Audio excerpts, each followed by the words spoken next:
everyone, and welcome to Beauty and the Biz, where we talk about the business and marketing side of plastic surgery. I'm your host, Catherine Maley, author of Your Aesthetic Practice, What Your Patients Are Saying, as well as consultant to plastic surgeons to get them more patients and more profits. And I'm very excited about today's guest. He's very unusual, very different than like the norm, I'll say. So today's guest is Dr. Jerry Chidester, who's a board-certified plastic surgeon in Salt Lake City, Utah. Now, he performs plastic and reconstructive surgeries for the hand, body, and face in his accredited Quad ASF surgical facility. Now, in a very short time, Dr. Chidester has over 50,000 Instagram followers and a very long waiting list. And it wasn't easy, so we're going to talk about how he got there already. And then on a personal front, I just love this. He married his high school sweetheart, Mindy, and she's super involved. I feel like I know her because I've watched so much of their social media. He's very authentic about that. And on top of everything that he's doing right now, he's also raising 3 children who are absolutely adorable and look just like him.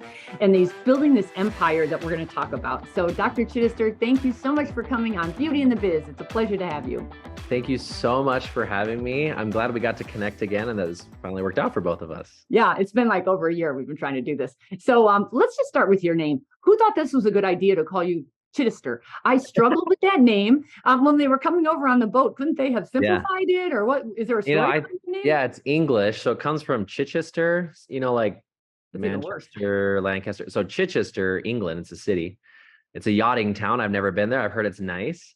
But yeah, I think when they came through, Ellis Island, they just thought, hey, let's turn the CH to a D. So it became Chidester.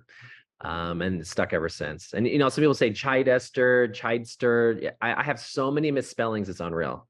Well, so you were smart enough. Who decided to start calling you Dr. Chiddy? Because that was brilliant. That I can say easily. And I'm sure that's what your patients are saying. Who thought of that? Yeah, it actually goes back to high school. So I had a friend, the old show Chitty Chitty Bang Bang. Yes. So my friends called me Chiddy.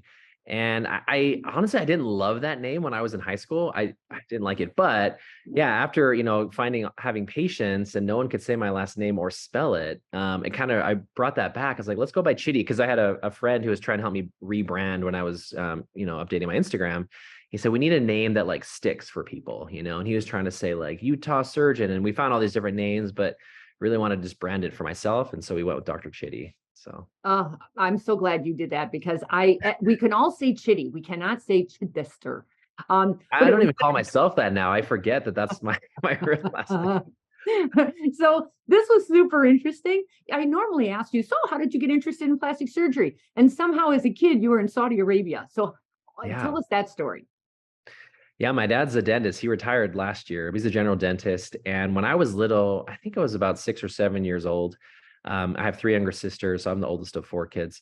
My mom's from Thailand, so we had lived in Thailand for a little bit. My dad's from Salt Lake City, so he had opened a practice here in Utah, but he wanted to be a little adventurous, try something new. So in the late 80s, he took a job with the royal family in Saudi Arabia. So we all moved there.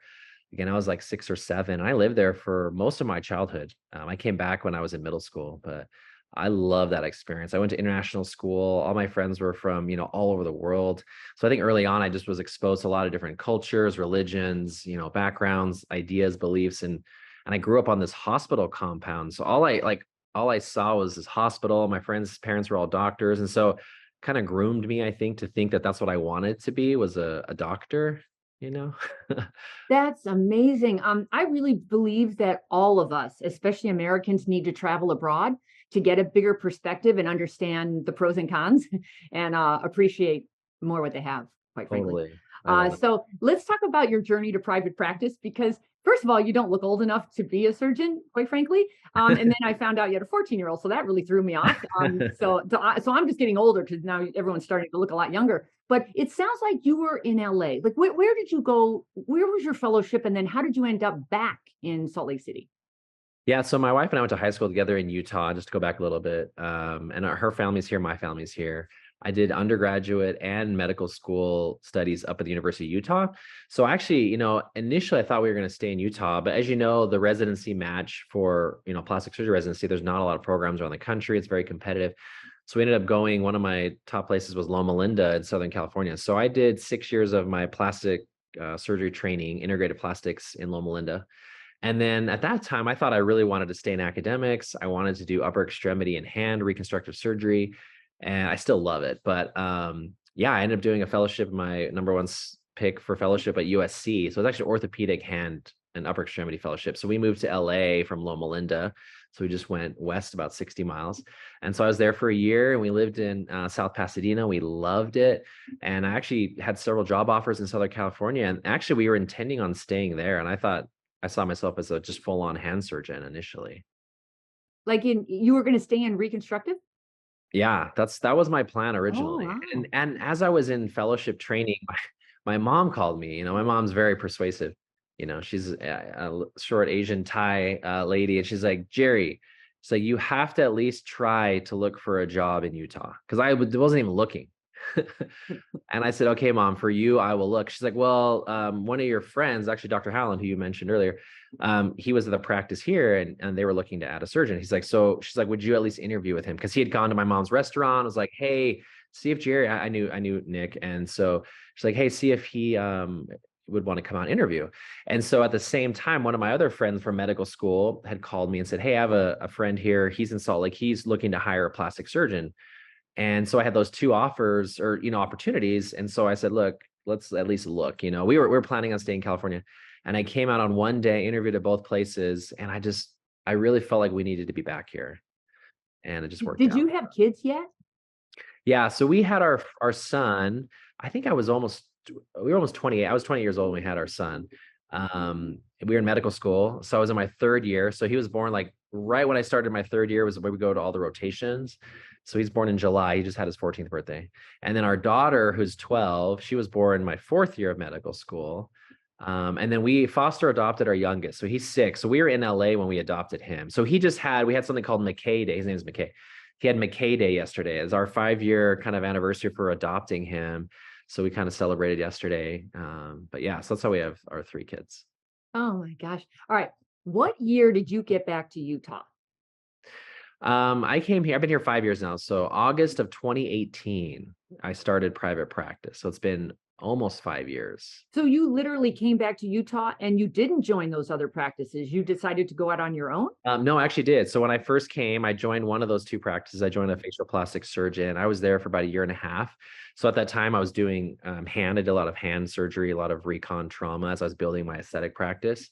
But I was also trying to build that aesthetic practice. So I kind of shifted gears from what I was planning in Los Angeles to when I came here. I knew I wanted to do private practice aesthetics, but I was, still doing recon and hand surgery. So I had this kind of bipolar dual practice. I had a lot of friends. One of my friends in Arizona, Dr. Olson, Josh Olson, he's like, there's no way you're going to be able to maintain both. And I was like, watch me. I'm one of those people. I was like, I'm going to show you. And he was right. I couldn't do It's it. so tough. I couldn't take call at night. I'd come in, I'd be up all night doing hand trauma, and then I'd roll in for my scheduled mommy makeover at 6:30 a.m. And I felt like I was not giving 100% to all my patients. And I never want that to be the case. And so I had to make that hard decision to really just shift to aesthetic practice. But I did start with a facial plastic surgeon in 2018. And so I was there until I did all my boards collections. I became board certified. And then I started my practice, Jerry Chidester, MD, in January of 2020. So like 2 months before COVID. I had no idea that was going to happen, but we just went on our own. It was very scary because we had no money. We had nothing. And then that happened. So that was really, really scary. So did you run back to recon or did you stay focused on cosmetic or what'd you do? No, I kind of did both still. So I started doing some breast reconstruction. I hadn't done a ton. I was doing some, but I started doing some for a local hospital because they had lost their reconstructive plastic surgeon. So I was doing some. And then I was still taking hand call at the time. But at that point, my practice was starting to grow. Social media, I've been doing it for almost 2 years. And I'd started to build this internal referral network through social media, and I had a lot of patients kind of referring. And so we were already kind of, going up. And then during COVID, we had to shut our doors, obviously, for 6 weeks, couldn't operate. So I was taking call at that time. But, I made the hard decision. And we had 6 employees. It was me and then our 6 employees. And I luckily got a PPP loan. And so I approached all of them. I said, look, we cannot shut down. So a lot of the other offices furloughed their employees and just were shut down for 6 weeks, took a vacation. I told them, look, I can't do that. We won't open our doors again. I don't have the funds. And so I got that loan and I paid everybody, and we did virtual consults during that time because people wanted to still be seen and, wanted to do it. They just couldn't come in. And we did a virtual grand opening in April, right at the beginning of April. And that day we booked 50 surgeries on one day. And Okay. Wait, whoa, whoa, that whoa, whoa. So you're on Zoom doing this? yes, yes. Or So what are you, where are you at? FaceTime yeah, Live? well, What do you, we have Simplast, so we could do video HIPAA compliant, video chat. At that time though, you were allowed to pretty much do anything. FaceTime, we did Simplast, but but yeah, it was how did you get virtual. 50 people to show up? Did you do a webinar, like a patient educational event? No, so what happened was people I'd already seen a bunch of people, so a lot of them had already been Okay. secondhand booked, and so we had said, okay, if you put 500 down, we'll put another 500 towards surgery, and then I still had to see them in person. So I literally once we opened it, we had them all come back in, and I saw them all in person. But yeah, no, it was awesome, and so it really helped. One, it helped me realize like, okay, like people are not at that time weren't afraid of the economy, and that's obviously changed quite a bit, but. I mean, lucky for us because I don't think we would have stayed open, had that not happened. So So you enjoyed that post-COVID surge? That was insane. yeah, honestly, it hasn't let up. It's different, but it's still like it's very, very busy. There's no summers, there's no winters. It's all busy. Now I hear you have a really long waiting list. Like, how long is it? I used to hate talking about it because it made me feel like one, either I was a very inefficient surgeon, or I've had a lot of people too tell me that either you don't operate enough or you don't charge enough, so I've raised my prices. I still want to be an accessible surgeon. I don't want to be that person that's charging, and that's fine if they want to do that, but I don't charge $150,000 for a mom makeover. I want to be reasonable. My patients are our demographic here of people that are doing well, but I don't want to just gouge people. So I would say our prices are fair. I operate 4 to 5 days a week. We do a lot of cases every month, but yeah, it's 2 years out for surgery. But I don't book out. So like, I like want to have a life and not burn out. It's all about balance. And so last year was the first year I actually took off a week a quarter because my coordinator was like, you're going to burn out and you're going to do no surgeries if you don't, take a break. And so it's been nice, like for our family, we block in time for a spring break or fall break and we do trips. I tried the first year in 2021, the first time I took a week off, I tried to stay local and I ended up in the office every day. I was seeing patients and that was that was one of my weeks of the year. And so we made a decision, we have to be out of town. We take time off. But yeah, even with that, I think it's important to take time off, especially, if you're a new practice or whatever. Once you get to that point where you can do it, I think it's really important because you're going to burn out. But yeah, we operate long days, a lot of days, and I love it. I'm just very passionate about it. And so I just enjoy seeing, what the things that we can do as plastic surgeons to really help people. It's amazing. For sure. So on your Instagram, it looks like you did a build out of your current office. Like, it- did you already have an office and a surgery center, and then you moved and built that out, or what was that first construction that you were doing? Oh, okay. Yeah. So kind of how it went, I left that original practice and I actually leased a very small space, like maybe 1,300 square feet from another plastic surgeon in a building here locally. And so very small office, had a few clinic rooms, but then we grew pretty quickly. So I ended up leasing more space from him. We kind of doubled our space. And then I brought on another surgeon. I have an associate surgeon that works with me. So that was in 2021. And we kept growing, and then we ran out of space there, and we wanted to open a med spa at that point. And in that building I was in, they already had a medical spa. I wanted to be nice. I don't want to open another competing spa in the same building. So we decided to then move. It's a hard decision because all at the same time we're building a building. I have a few partners. We're building. It's a pretty nice building. It's like 75,000 square feet. It's 4 stories. We're going to occupy the lower level. So 20,000 square feet for the ORs, like 5 ORs is going to be an accredited surgery center. And then 20,000 for the clinic and spa.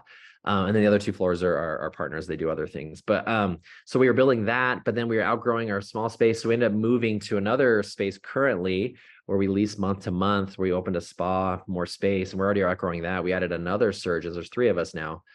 So luckily I kept my original space. So we have kind of 2 spaces in the works and then our main space. So eventually we'll all move to the mothership, which will hopefully be done next April, May.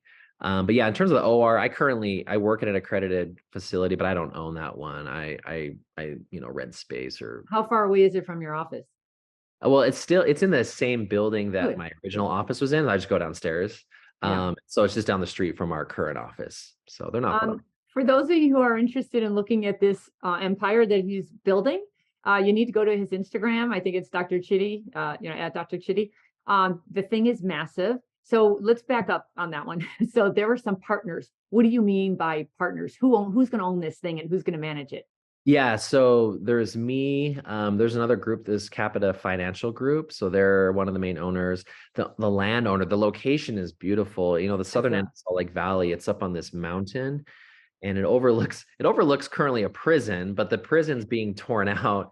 They're planning on building another city right there. They're kind of Salt Lake's trying to do this like Twin Cities thing where you have Salt Lake downtown, and then on the opposite end of the valley is this new city. So we're kind of right above that new location.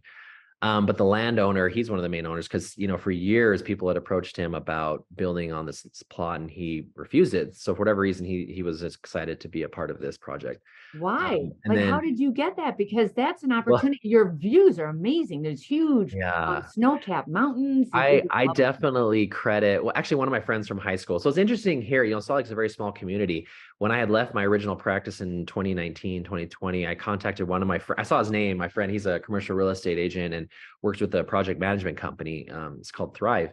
And his name's Greg Goffin. I called Greg. I saw his name on the billboards, like, Greg, I need your help. You might remember me from high school, but I'm looking to lease some space. And eventually I want to build a space. And so he helped me find some space in South Jordan where we're currently out at. And then I kind of talked to him about building my own building. And so he gave me two options. He said, I'm going to take you to this place. It's smaller. And he took us to a plot of land. It was very beautiful. And we could have had our own building, just, freestanding building. And then he's like, but I have to show you another location. So he took me up to the hill where our building is now. And he took me out on there and I stood there and I just looked out and I just like, I have to be here. Like I'm like, this is where I need to be. Just had that feeling. Brigham Young, he's the one that came and settled for the Mormons, into the Salt Lake Valley. When he came, he saw the valley, he said, this is the place, I kind of felt like for me, like, this is the place, like for our practice. And so I was like, I'm gonna do whatever it takes to be in this location. Cause I just felt it's very iconic. I feel like, what we're trying to build as a brand and as a company is something very unique and special. And I think the location, for one, is going to reflect that in terms of being a location that's just very inviting and opening for all people, whether you're plastic surgeon, you want to learn more, if you're an esthetician, if you're an injector, we really want to bring all these walks of life together to really kind of learn and grow from each other. And that's kind of our plan. And that's my associates' plans as they become partners. And we all see that together. So it's been really nice to have that vision. The 75,000 square feet, how many of those feet are you going to take? So we're occupying like just over half, so like 40,000 square feet. Dear Lord. And then who else is going to be in there? Is it going to be like plastic surgery, like a center, a training center? Yeah. So our main level will be that it's a clinic where it has a lot of space for training. So things like, even like laser trainings, research and all that stuff. The lower level is a surgery center. So that's a 5 OR suite. And then there's other space too that we can utilize for other things. And then upstairs is a financial group. And then on the top level is actually more of like there's office space and then a reception center. So it's kind of a draw because the view is amazing. So it's really going to bring a lot of, all walks of life. But and then we have a pad out front. We're building like a 18,000 square foot building. That's going to be more medical. So like, cosmetic dentistry, possibly a pharmacy and some other things that are kind of associated with what we do. So. Okay. So is this private equity money? No. Is land development people? Yeah. I mean, one thing I've learned is I put all of my money back into my business. I sat down with another good friend from high school. He's a lieutenant colonel in the Army, but he does a lot of leadership training and he started his own company that he consults on. So he and I created our own company to consult on plastic surgeons, trying to do something similar. So we worked together on that, but he helped me really establish a culture for our business. And I think that was really, really important. To really, from the beginning, set a vision, mission statement, obviously, but really set up the culture for our business. And we sat down and made a roadmap. We said, at 1 year, 3 year, 5 year, 10 year, where do we see our business? And I had seen, my vision was like at 5 years into practice to start to look into having our own building. And everything was just really accelerated, we started doing that at 2 years. And so it was really, I recommend for a lot of plastic surgeons, like, do that. I think it's really important. Anytime I consult with other plastic surgeons, I say, really write these things down, even your personal life. Like I wrote down personal goals, wrote down when my kids are graduating and, call it all these things just to really map it out. Cause it's going to be there. You just have to map it out. But I think once you kind of grasp that, you're kind of able to do these things, piecemeal, a step at a time. And so, yeah, that's the vision I had back then with him. And I've just kind of seen that carry through the last 3 years. The the pivotal point is you having zero money to 75,000 square feet with huge grandiose plans in less than 2 years. Like, how did that happen? Do you think it's just hanging around with big thinkers and it makes you think bigger? Did you always think like that? Where is that big mindset coming from? Yeah. So, sorry. What I was gonna say, and a second ago too, I'm gonna answer that. I saved all my money. So everything I brought into the business, all the 2 year wait, all the surgery, I saved, and that's what I put towards the building for our part. But yeah, I think as you surround yourself, like as I did, starting to talk to people that are either like-minded or way more advanced and more knowledgeable than me, to like just try to soak up something from them was key. Like I said, so hanging out with one of my friends who's leadership, and I've done podcasts with other people locally who are just these entrepreneurs, just amazing, successful people, and like picking their brains and learning from them. One thing I've learned as a plastic surgeon, I'm not a businessman. I do not know what I'm doing. I don't have an MBA. There are surgeons that do. I don't. And so I don't pretend to know what I'm doing in that aspect. So I really rely on people who are much more intelligent than me at what they do, to help guide me. I've seen people and surgeons who think they can do all of it. Sometimes you have an ego and you just think, oh, I'm smart. I can do surgery. Well, I can do business. No, honestly, I don't think it's that way at all. I feel like I'm very, I should say blessed to be able to have hands to do surgery. But I really rely on people that know what they're doing. And so I think my vision grew. I had done that original kind of vision board in the beginning during COVID.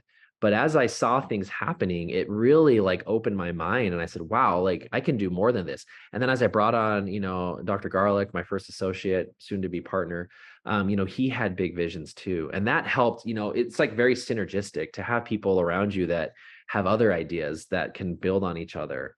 And then our new associate, Dr. Brian Pfeiffer, who's similar. He has an MBA actually, so he's very well versed in these things. So finding people that are like-minded, and I have other friends that I'm working with. It's just been amazing for me to see, the potential that I have, but also our employees and kind of the vision, like, opening it up. I've spent some time in Utah and I think there's something in the water because there are so many entrepreneurs there and also you live clean. Like everyone's out partying and you guys are working. I honestly like I used to a million years ago I used to work for the Silicon Valley with a startup. Oh, And yeah. all the call centers were in Utah because they were the only people who showed up when they were supposed to. They did a great job. They were in good, like friendliest people I've ever met. And I'm fascinated by that religion, by the way. That is so interesting. How It really is very, the religion and the culture are very, much alike Mhm. here. And I think, if you look at like the state flag, it has a beehive on it and bees, and, kind of the symbol of the state was like, busy bees, working bees, like, and I think everyone here, there is that kind of industrial, like, put your head to the grind, or whatever the term is, put Yeah, your I head down. know what it is. Yeah. But yeah, and I think that's what I grew up with. I saw my dad was that way. He's a hard worker. My mom, very much so. She owns a Thai restaurant here, and she's been doing that for 17 years. She's, in her upper 60s, and she's every day there. She's working 60 hours a week still. And so I feel like a lot of that work ethic came, from my parents. And I started working when I was 16. I never did not have a job. I worked in some of those call centers you talked about Yeah. locally when I was in college. Yeah, and I really think so. And like you said, the clean living and all that. So I think a lot, I tell a lot of my friends, this really is like a very special place because there's a lot of young, healthy people, well educated. With education comes, pretty decent jobs. Again, they don't have a lot of they have a lot of expendable income because they're not using it on, like they're not gambling or other things. And so they're doing surgery, and it's a very, very unique place for sure. Although I have noticed you guys like tattoos. Have you Tattoos noticed are awesome. that? I don't have any, but I like tattoos. Yeah, there's a lot of good tattoo artists locally too. Yeah. That's so interesting because I thought, maybe that is their little kryptonite. I'm going to get a tattoo. You know? I can't decide on one that I like enough that I would Yeah. get on my body, but you know, It's maybe so I'll find. darn permanent, you know? Yeah, yeah. So, all right. So, back to the surgeons that you're bringing on board. Mhm. It sounds like you have more plans to grow here. Are you trying to fill this place with a lot of surgeons, as in you're going to be the owner, or are you trying to build this kind of partnership where you buy in and exit later? What's your plan there with other surgeons?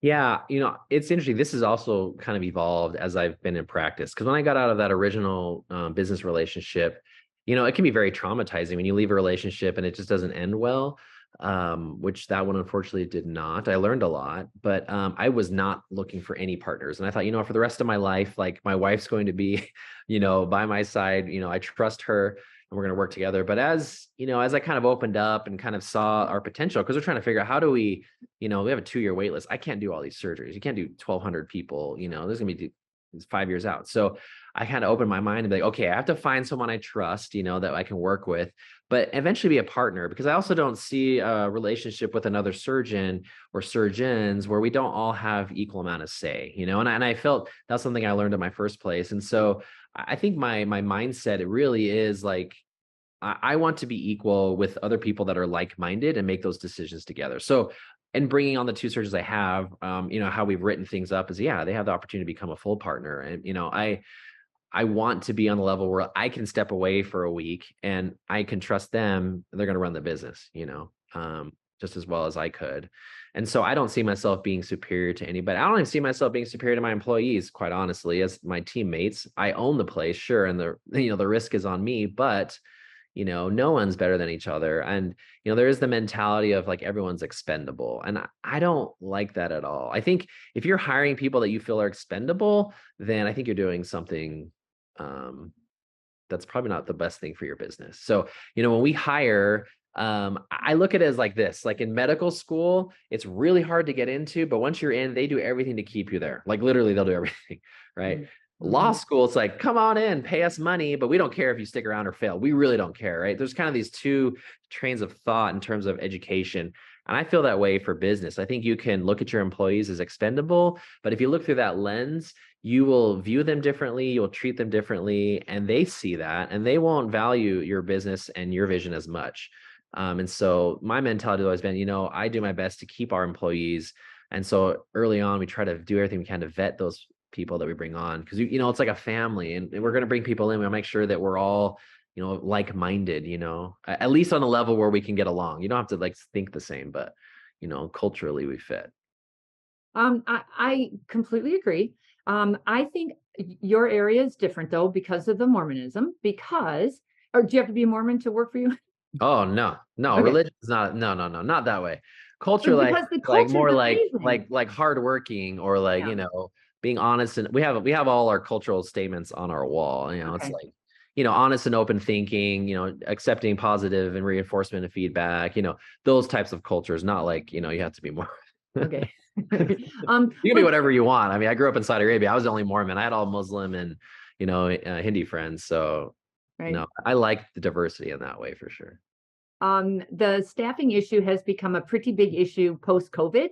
And Mhm. so I don't know if it's the chicken or the egg, but a lot of surgeons are now very gun shy about making these employees friends and family, because they're getting burned. And then you say, well, was it your attitude? Was it the employee's attitude? And now you're marred by that. Like, I, I don't know, but it's become much more of a challenge. Have you noticed that, or your workforce there has stayed the I same? mean, yeah, I think just in any area, there's going to be some turnover, and I think what we've noticed more so is people want to get more education. And so sometimes that education leads them, they have to go back to school full time, so we have medical assistants who want to become nurses and then become nurse practitioners. And so I've seen that growth happen with some of our people in clinic, on the esthetician side and the spa. Yeah, I mean, there's definitely, I just see that, locally, there's a lot of turnover and a lot of, I mean, call it incest, but people moving around, Right. and I think that's part of, like you said, just the business in general.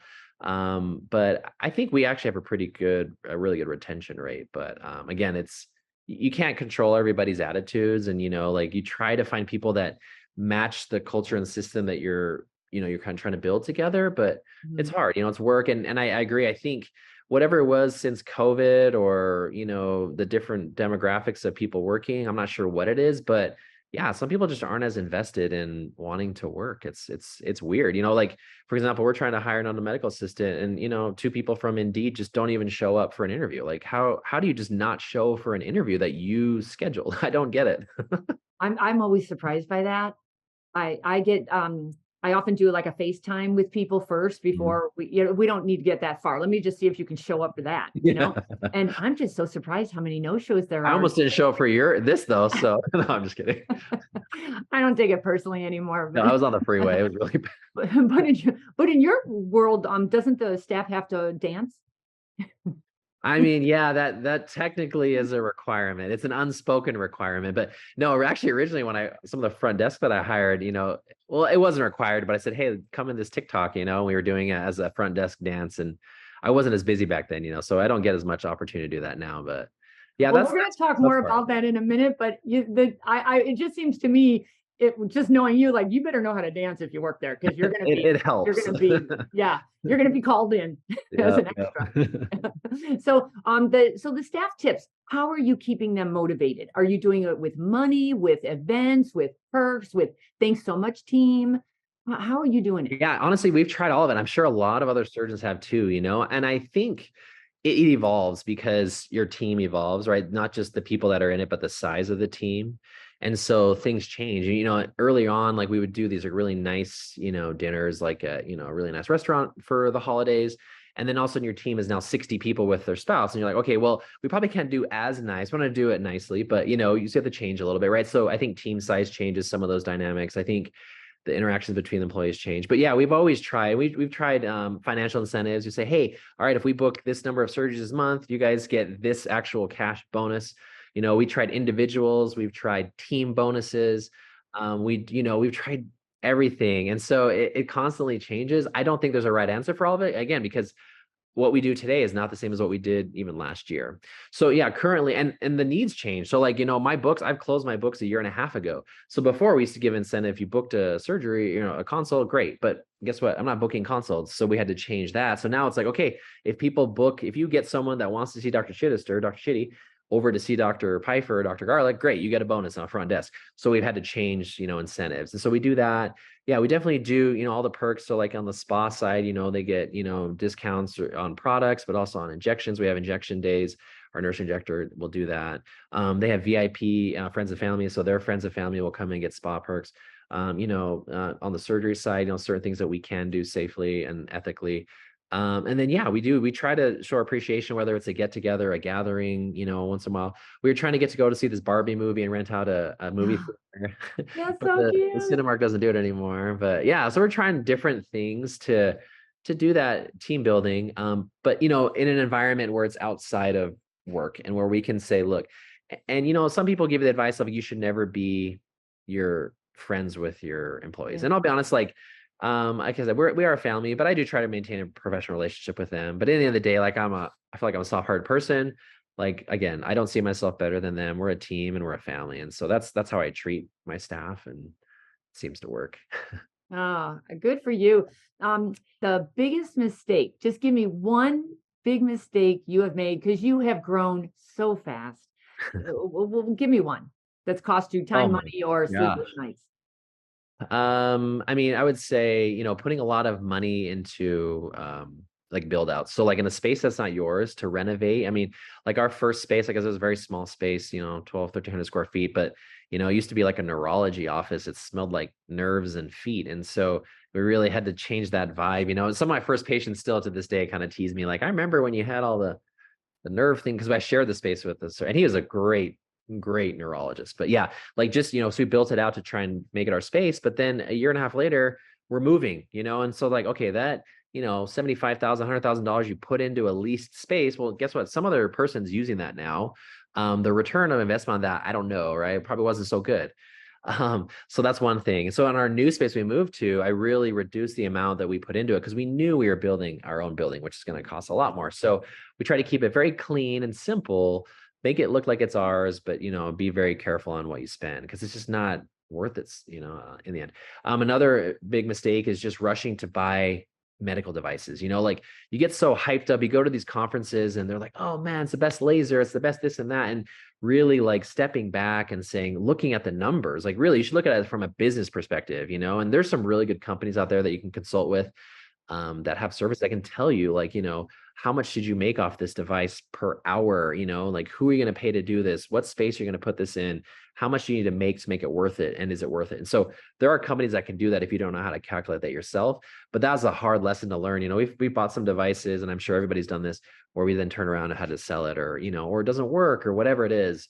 That's another, I think, a mistake that I've made. I mean, yes, it's a financial mistake. Was it like, did it hurt our business? I mean, not really, but yeah, I mean, that could have been put towards other things, so. I just gave a talk on that in Boston this past weekend, and it Oh, was yeah. all the things to consider. And what happens is you're at that meeting, and your friend says, and he's probably trying to justify him buying it, said, "Oh my God, I love this machine. It's a moneymaker for me." And then you're like, "Really? Okay." And my first thought is, who's going to run the thing, and where are the patients going to come from? Has anyone even thought about the marketing side of this? It's not going to happen on its own. Who's got a plan to make sure this thing stays busy? And then everybody blames the salesperson. And frankly, it's you abruptly jumping to that shiny object thing. Yep. Don't we all? Doesn't Love it that. feel so good when you look at a machine and say, "Oh my God, this is going to change everything."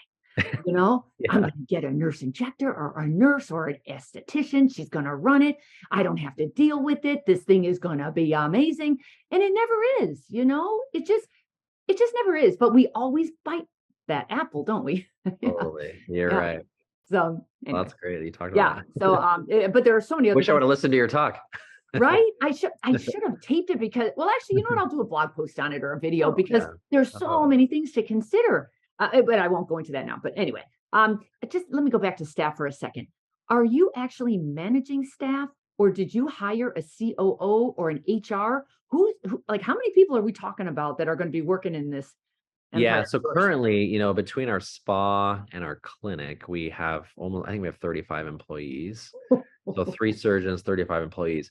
We anticipate for the surgery center alone, that's probably going to be 50 to 75 staff additional. We don't even have them yet. We haven't hired them.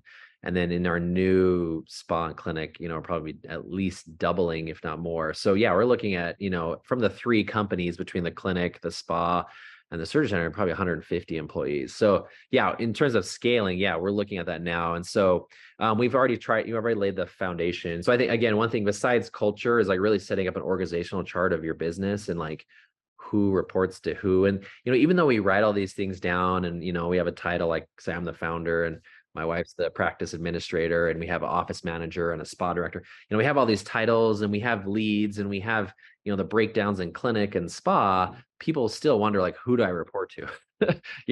It's like inevitable, but we have all that mapped out. And we do have HR. We don't have in-house HR. We have a wonderful person that's kind of on a retainer, but we worked with her for several years now. She's wonderful. And we are actually currently in the process of trying to find executive director slash, practice administrator or COO in that capacity. And so that my wife can kind of step, lateral more towards the spa, which is what she wants to do. And so, even, and I've talked about this with my associates, my partners, like having your spouse be kind of your equivalent, in the business. Like if you're the CEO and she's the COO, it can be a little like unnerving for them, because they're like, well, she's always going to side with him. I'll tell you right now, my wife doesn't. Like she probably sides with me like 20% of the time. But no, I mean, I was very conscious of that. And so we've tried to lay plans and a roadmap to say, okay, she's going to kind of transition over into the spa is what she wants to do and what she's, has training and stuff to do. And as we bring on other people who have a background in running these things on a much bigger scale. So we're actually, like next week, we have interviews with practice administrators. We have like 4 people. And so, yeah, we've been working on this to grow, but it's all timing, because like, I don't want to bring on people too soon. And so, it's a lot. It's a lot. Aside from doing surgery, like my job, I'm a technician. I literally operate, Right. like I said, 4 to 5 days a week, 60 hours a week. And then I have to go run a business in the background, multiple businesses. I run I have a software. After this time, I have a software company I started with a couple of people. Of course you do. I have to do that, and yeah, I have a Turo business that I run, with a person I have. So I don't know. I think I have a really severe ADHD that I can control, but I have a lot going on. Dear Lord. Your wife has been wonderful. Like has that been just fantastic to have her part of this rather than not know anything about it? Honestly, yeah. I mean, it was very scary to me. Like when I left the first practice, I never saw myself for one being in private practice. I thought I was going to be a hand surgeon at a hospital, right? Where I can go in, do surgery, go home, go enjoy my life. Instead, and then I was like, okay, well, I'll join a private practice with someone who knows how to run this. I'll just do surgery. But then when it's like, okay, it's my own business, I have to run this thing. I can't run into the ground and I have to do surgery. It was so nice to have her step up and be like, hey, I'm here with you. I'm going to be by your side. We're going to do this together. And it'll make me a little emotional, but she's amazing. Yeah. She's um I would say of all people I've seen grow, Yeah. I think of myself through residency and even through this business. I would say I've seen her grow exponentially, just professionally, intellectually, emotional intelligence. She's just grown so much in the last few years. And I mean, she's like a boss woman. And it's Yeah. awesome. And people respect her. She is just a powerhouse. And it's so cool to see that. You can even watch it in Instagram. You can see how pro she's gotten, She's amazing. and she's just so behind you. Like, boy, having that kind of support system must be very nice. So congratulations. Because she's been with you when you were like nothing, and Yeah. you I mean, jumped. I just want to understand, how did you jump like this? I mean, you went from 0 to 100 in like about a year. Like, I how felt like that. are you doing that? I That's don't know. I think, I think a lot of people, I got a lot of hate for it actually, from even a lot of like colleagues because they're like, for who's this sure. clown?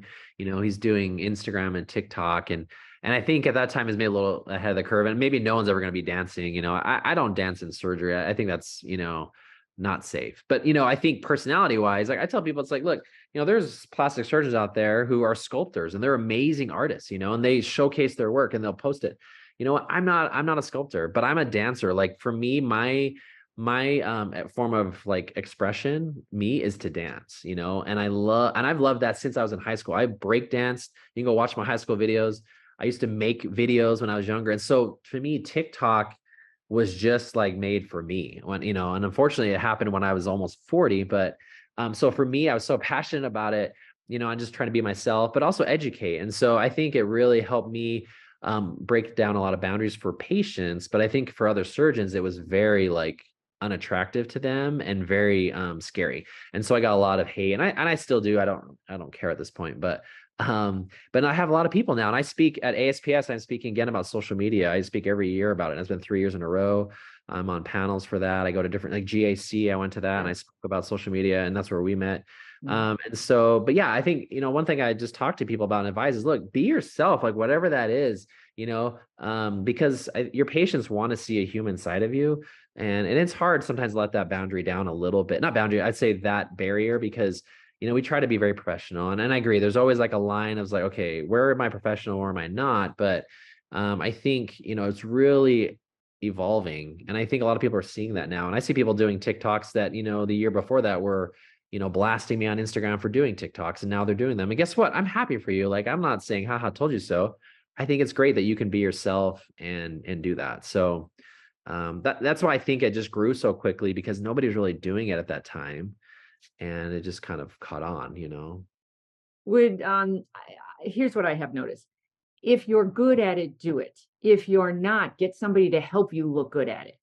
Yeah. Because you just happen to innately, this is your thing. It just is your thing.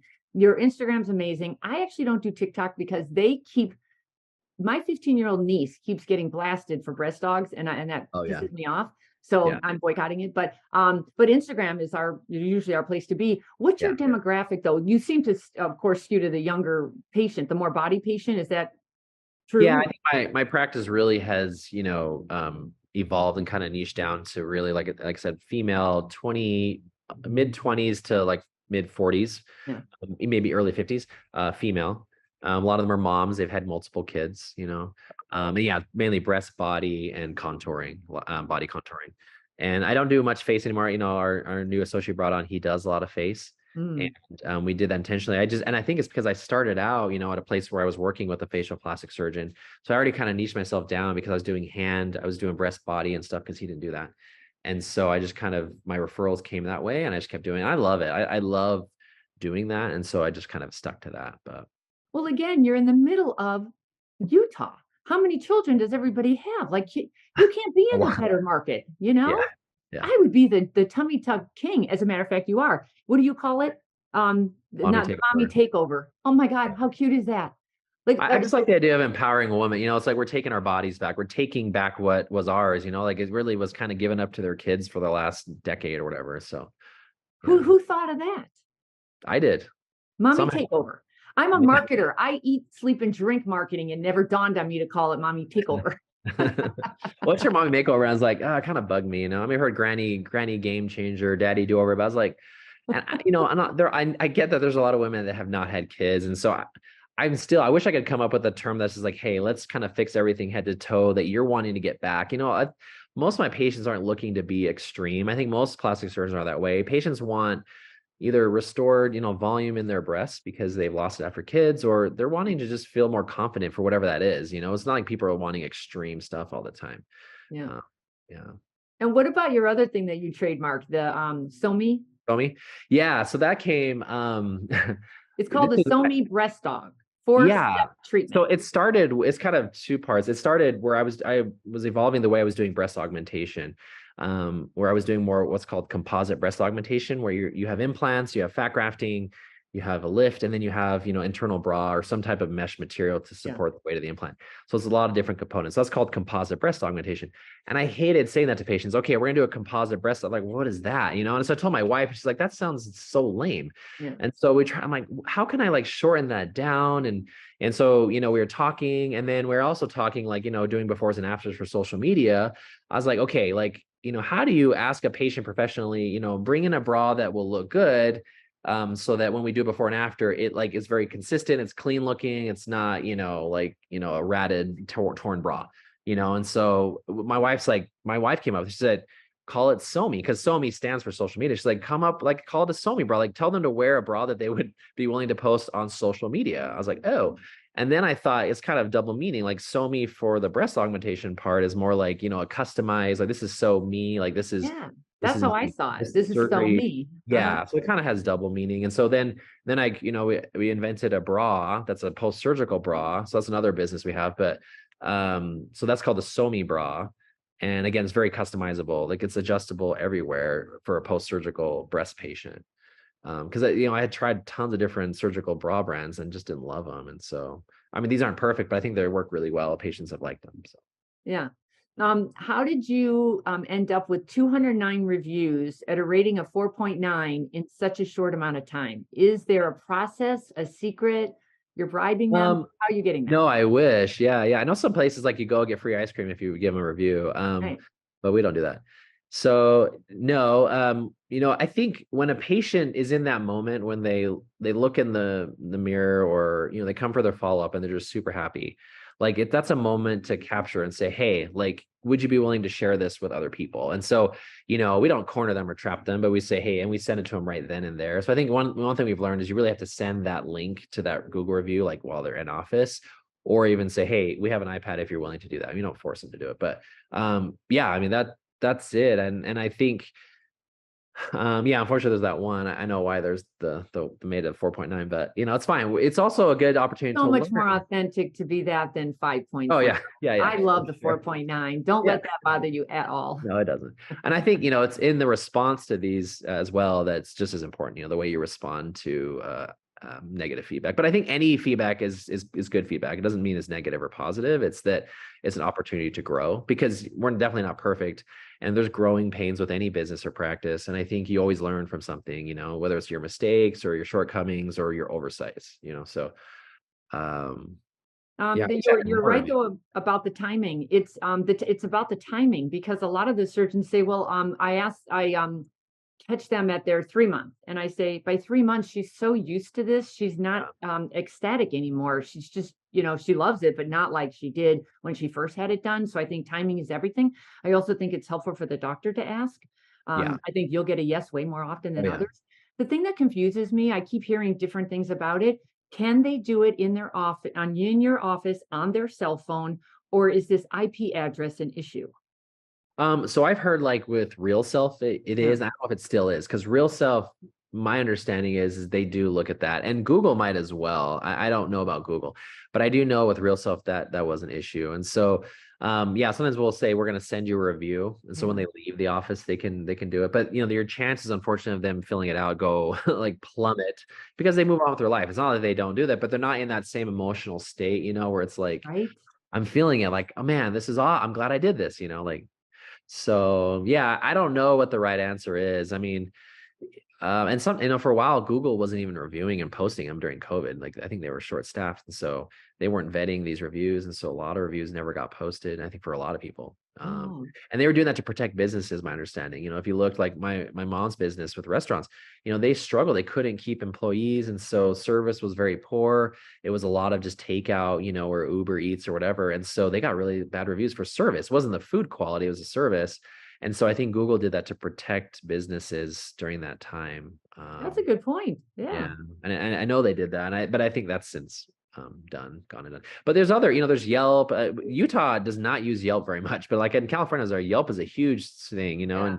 and so there's Yelp, obviously Google reviews, Real Self, that you talked about. I mean, your own website, you kind of conglomerate all the reviews together as well. Mhm. Um, I think in the end, the whole point of getting reviews, though, it's really, it's one tool for a patient to decide if they want to come to you for surgery, right? Because Right. just because someone has a lot of reviews, 5 stars, it really doesn't mean anything. If you walk in the door and you're like, I didn't have a good experience there. And so I think, our goal as a business and the culture is really like, you want to give that from the minute they either call or walk in the door till they leave, just that level of experience, like, wow, that was amazing. I want to go back there, and or that surgeon, I really connected with them. It's really about the connection. Because you could have a million reviews, you could have all your friends and family gone to that surgeon, but you may not connect with them. People, and I say that online. I'm like, look, it's actually kind of, I have to share this with you. I had posted some reels the other day that I did on Instagram, and another surgeon, not in my state, was trying. I could tell they were trying to send my reels to another person, because and it was a comment about that reels, and it was not very nice. It was like, oh, I'm OMG, I'm so embarrassed for him, Oh, and I was very nice in my reply, and she didn't. I don't think she realized. Well, then she realized it came to me, so she hurried and tried to correct it and said, oh, that was not meant for you, wrong person. And like I've been doing Instagram for a while. I know who that was intended for. It was intended for somebody else, but it was about me. But I was very nice. I said, look, like, you know what? Sometimes my stuff isn't for everyone, and it may not be for you, and that's fine. Like, you'll find people that are drawn to you, and I'll find people that are drawn to me, and that's okay. So I try to be nice about my reply. But yeah, like everyone has their thing and patients have their thing. So now I've have my fan club and then the unfan club, and the doctors, yeah, the doctors do the same thing to me, and I think, come on, don't you have something better to do than yeah, comment on my copy? You don't like what I write, like, come on. But you know what? If you're playing a bigger game, it's just part of it, and it's no big deal. Yeah, I wouldn't worry yeah. about it at all. So then let's talk about your swag. You are just Mr. Entrepreneur. So of course you have a shopping cart, and you have t-shirts and the bras, and the t-shirts are hysterical. How did that all happen? Yeah, I had a lot of people actually message me, say, hey, like I would love it if you made a shirt. I would have patients literally make shirts the day of surgery. It'd say like, I don't sell these shirts, but they say like Chiddy's titties or something, I'm like, oh, to me, that's a little vulgar. I thought it was funny. I bought the domain name because I didn't want anybody else to buy it, but I Right? don't use it. But no, so I had patients coming in, making their own t-shirts. And so I thought, well, we can make our own. And so, we made, it says got Chiddies or Chiddy Yeah. committee or something, just kind of basic stuff. And then we had the bra. And so we created an online shop really for that. And, now what we do is a lot of them, we just give our patients, because they've been waiting. Some patients waited 2 years to be seen for a consult. So we try to give them some stuff. They've been waiting. This is appreciation. Like, hey, here's a shirt. Here's one of our custom bags. Here's a gift card to our spa. Thank you for waiting. Because you could have gone anywhere else in the last 2 years. You could be healed 2 years ago, and you're ready for your implant exchange at this point. So we appreciate people for waiting, and so we try to give back to them too. So And if you just wanted my 2 cents, the t-shirts are cute, but I would actually do some form-fitting tank tops for the mm, girls who really yeah, want to show off what you gave them. And they'll, keep them clean, but yeah, those would be a big, I and love then it. have that post-op goodie bag where they get that for free. The gift card to the spa, absolutely. Once you've had surgery, you need to go to non-surgical and keep everything in good shape. And in that, I would also put the referral card, just a couple of referrals. But I think you would get a lot of play out of that. I love that. Yeah, Yeah. we've talked about tank tops. I haven't done it, but to hear that from you, I think I will do it now. But the So like cool ones, like a nice yeah, quality tank top, like they would really wear that. And I'm envisioning black. But yeah, anyway, black. the one of those t-shirts says Chicago, which I'm Oh from yeah, Chicago. Al Hadid. Alhada. Yeah, What's all that about? yeah. So I think it says like Chicago, Alhada, maybe Los Angeles, Los and Angeles, yes. and And Bangkok. yeah. So those are all places that like I lived. It's more of an inside thing. My staff thought is the dumbest shirt ever, but I'm So like, I I don't know. thought It's you were gonna. literally going to franchise to those places, and I thought you got to be kidding. I Yeah. had people ask me that. Are you going there? I'm like, no. Uh, Okay. yeah. Well, I thought you were going to go back to your roots, like Saudi Arabia, and like go help them because I've looked into that actually going back there. I've talked to I've some spoken contacts Saudi out Arabia. there. They're under Oh, that, all of that. They're busy. yeah. They care about this as Yeah. much as we all do. And Totally. under that, they at home they say they don't wear this. They have pajama parties, and the girls wear their panties and bras and show off what they have. And there's a lot going on. And the men love hair. They Oh, loved hair oh, restoration. yeah. Who knew? Because they're wearing turbans. I think Turkey. who Yeah. knew? People are so funny. Yeah. Yeah, Anyway, I think there's a market there for you. Yeah. for sure. So we're going to wrap it up now. Is there any advice you would give anybody else who's thinking about not even playing this big game that you are, but just jumping a bit, just jumping from, let's say, insurance? I'm assuming you don't do insurance anymore. No, I haven't for a couple Yeah. of years. Yeah. Yeah. I mean, is there any advice there to like if you want to make that jump or make that move or go out on your own or do a build out? Any? Yeah. So I think, when it comes to like, if someone's looking to evolve their practice, if let's say you're doing all insurance and you're thinking of doing aesthetic surgery or at least more maybe than you're doing currently. I think first off, it's really hard to break into because people will say, well, I want to see your aesthetic work, like show me your breast augmentations, and maybe don't do a lot. But I think the best way for those patients is they have family and people that are all the time, right? Like you may have done an amazing breast cancer reconstruction on a patient and they probably aesthetically look amazing and they're going to have family, or maybe they themselves want an aesthetic procedure. So a lot of people I think start with their actual insurance patients and then, kind of bring them into the aesthetic realm, but then also referrals from their family members. So I remember because when I started, even my hand patients, like they were coming in to a spa and they're doing their hand, but they're like, hey, like asking about Botox or other services. And so that really was kind of the gateway. So I think depending on the environment you're in, like if you're in just a strictly insurance-based office, I think looking at how that arrangement is set up so that you can either bridge that over to the aesthetic side, whether it's like your actual physical office space changing, or like I said, getting those referrals and kind of seeking those out more because they're there. But you're going to have some base of aesthetic work before, it's like me, rhinoplasties. People are like, well, I want to see your rhinoplasty work. I'm like, well, I haven't done any. How am I supposed to show you? I've done like 3, and they're like, well, you've only done 3, so that's why I'm like, I just don't want to get into that. And so, but if you really want to do something you're passionate about it, or you want to, kind of shift laterally, yeah, I think it definitely takes, you have to, like I said, you have to make some kind of change in your practice, like with how you do it, within your practice. But I would say, because I have friends that I've helped and kind of consulted with, like I said, I consult who have done that recently. They shifted from strictly insurance over to the aesthetic. And I think a big part of that is really utilizing social media. A lot of times people that are insurance or hospital based, hospitals won't let them post those cases or insure, whatever system they're under.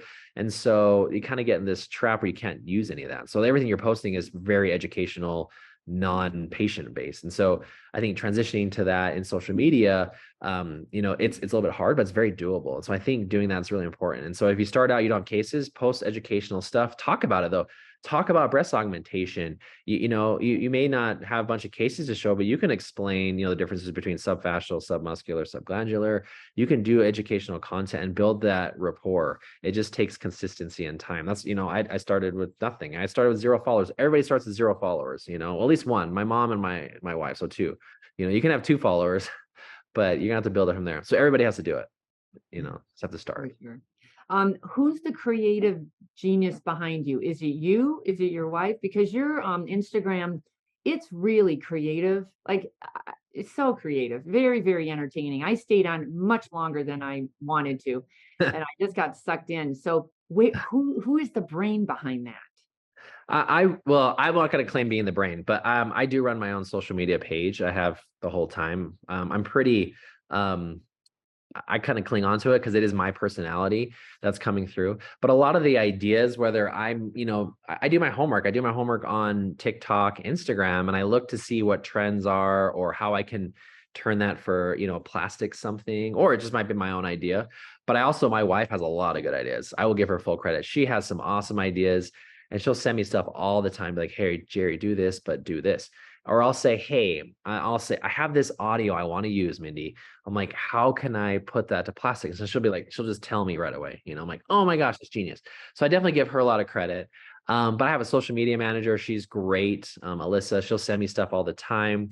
My employees, some of my medical assistants and staff, they have ideas. And so we've kind of created this culture where it's almost like, hey, if you have something fun, let's do it. And we'll do it together. Or if you have an idea, let's do it. And I'll give you credit. Like I'm not the type of person to just try and take credit for things. Like I think credit needs to go where it's due. And, whether someone filmed something, someone had the idea, someone took a photo. I mean, like in everything we do, like we should credit those people. And so I think because of that culture, everyone's willing to share and do that. And so I think that's, I give credit to everybody around me, honestly. Well, I think it's great team building, the social media. It gets everybody involved and you hear everyone's input and your staff has a lot of creative ideas. So good, Yeah. good for you. Yeah. Last question. Tell us something that we don't know about you that's interesting, although you are already super interesting. There is one thing though. You went to Tokyo. Are you a pain in the neck to go on vacation with because you're filming everything? Are you one of those people? Like, would you just put the darn thing down, camera down, and let's I like to be in the moment, but like for me, like even like when I wake up and I see a sunrise, like I feel like I like to take it in, but I also like to capture it on video or photo so I can like reflect on that someday in the future. And for me, like Tokyo, for example, was a childhood dream. I've always wanted to go there. And so there's certain moments where it's like, yeah, I definitely want a video of that. But then there's times where it's like, nope, phone's away and we're just gonna enjoy the moment. A lot of my life, it's photography and video, like whether it's TikTok, Instagram, whether it's plastic surgery. I mean, I'm taking photos before and afters, and then photos of my kids and family. So I think it's just the culture I've been in. But yeah, my wife would say it's very annoying to go to dinner with me because I have to take photos of all the food before anyone can eat. So yeah, it's probably pretty annoying. All right. So tell us something we don't know. Oh, I made a decision when I was young to work. So I had this when I was in high school, I kind of mentioned earlier, I worked all through high school. When I was young, and I think this really I think it brought me to where I am today because of that decision I made. And maybe I'd be in a similar position or maybe better. I don't know, had I made another decision. But when I was in high school, I made the conscious decision to work at a job. And I carried that job all the way through high school. And I really think that helped me build work ethic. I think I learned a lot about myself, what I was capable of, and learning to work as a team. But I also, on the other side, I played sports. I played basketball and I played soccer. And I tried out for soccer. I'd made the team, but then I literally like pretty much quit that to go work. And I don't know if I regretted that because I don't know if that would have built me differently, in terms of like team play and all those things. But I think that's something about me that a lot of people don't know because I really chose like that over sports, which a lot of people do the other. And I think it made me who I am today. The other thing that I'll tell you that not a lot of people know about is I mentioned earlier, I used to make music videos with my friends. I used to make NSYNC, Backstreet Boys, you name it. We used to make music Where videos. can we see your work? Oh no. I actually tried to convert it from VHS, and it was just such poor quality. Yeah. It didn't work out very well, but maybe someday I'll find someone who knows how to restore it and I'll put them out there, but you don't want to see those. Good for you. I just can't get over how fast you have grown. In all the years I've been doing this, I would say you win on the fast track, you know? Oh, Uh, really? yeah. And I'm going to say a lot of this is you're hanging with the right people who got you thinking big early. You also had a great upbringing. Like watching mom and dad work their butts off, I think is just, priceless. But then hanging with some people who think bigger, I think anyway, that's how I look at it. Like when you grow up in a little world, I grew up in a very myopic suburb in Chicago, and I mean, my mind was blown when I moved from there and went, whoa, look at what else can I do? I think some of it is that, just, Yeah, I think a lot of it's like you said, I think definitely surrounding myself with those people. But I think I learned to surround myself with those people living in Saudi Arabia, and living, yeah. like you mentioned, living outside of here, because like I said, it becomes very myopic when you're in your small town, or, just living, in that city and going to the same school and the same people. But I also look at it as like I look back, a lot of those people that I grew up with in high school, I, have leaned on today, and so Right. it's interesting to think, you look back at life, like, people I think come into your life at a certain time for a certain reason, and then they leave, but it doesn't mean they don't come back later, and so I think, in the end, it's like every interaction with any person you come across, and this is something I learned in high school early on, luckily, is that every situation with a human being is like an opportunity to be kind and nice to them. Mm, Because I think if you build um your relationships in a negative way, like if you always, I think in my opinion, there's always two ways to treat people. You can be very nice to them or not nice to them. yeah. And I think if you constantly do the not nice thing to people, it builds up this reputation that you don't even know about, or the way you treat people, where that will carry with you eventually. You want to call it karma or whatever you want to call it, it definitely comes back to you. But I think on the opposite, if you are nice to people, even if you don't know them, I remember I'd go on medical school interviews and I would be nice to every single person. Didn't matter. I don't care if anybody saw me or not, just nice to everybody. Mm. Um, I think it really comes back to you in the end, because I think the way you treat people is how people end up treating you. And I think with that attitude, that's probably the biggest piece of advice I can have for anybody. Like, you can start today. If you haven't been doing that in the past, start it. Just be nice to people. Like, Mm. treat people like a human being. It sounds so basic, but we don't do that a lot of times. I have a quote that I have to look at every day because I happen to be, I wish I was as kind-hearted as you are. I am impatient. I'm Oh, an I can be Irish patient. Catholic redhead and a pain in the neck.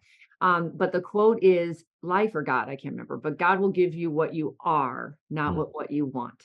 And I thought, isn't that the truth? Like, yeah. where are you going? Are you going to get there the hard way? Are you going to go the easier way? And so true.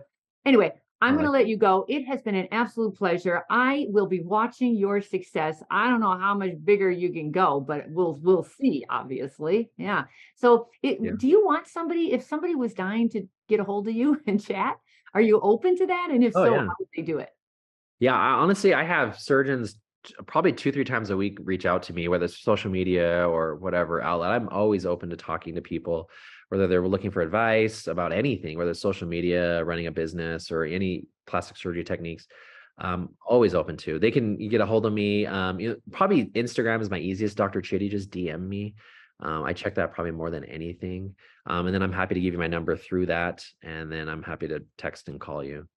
Okay. I forgot to ask, how much time do you spend on Instagram and TikTok on I average look per I day? look through my yeah, I look at my data. Like I said, I probably operate around 60 plus hours a week, and then I run a business, and I spend probably 20 to 30 hours a week on Instagram and social media. Whether that's creating reels, creating content, or answering questions, or researching, it's a full-time job in itself. Wait, so is that 90 to 100 hours a week? Oh yeah. How many hours a night do you sleep? I get like 5 to 6 hours. Oh, dear God. I'm Yeah. lucky. Well, But there, I'm well, like, I'm wide awake. So I'm very good for you. passionate about life. I'm awake. I'm ready to go. Yeah. I mean, Oh my residency, goodness. you work 100 plus hours a week. So I think I just never really turned that down, honestly.